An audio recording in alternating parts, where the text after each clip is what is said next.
जय श्री राम।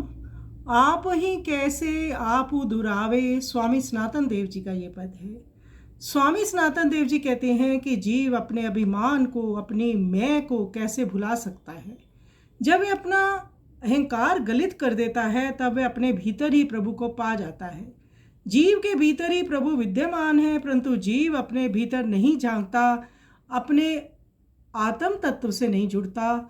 जब वह अपनी आत्मा से जुड़ता है तब वह परमात्मा को पा जाता है। वह प्रभु कहीं और नहीं, अपने भीतर ही हैं। जब आत्मा और परमात्मा एक ही तन में विद्यमान है, वह परम तत्व प्रेम से प्रकट होता है। ये सब प्रभु से जुड़ने की लीला है। जो उस प्रभु से जुड़ जाता है तो वह उस ब्रह्म रस को पा जाता है।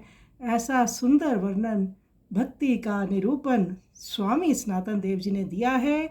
आइए सुंदर पद का हम श्रवण करें।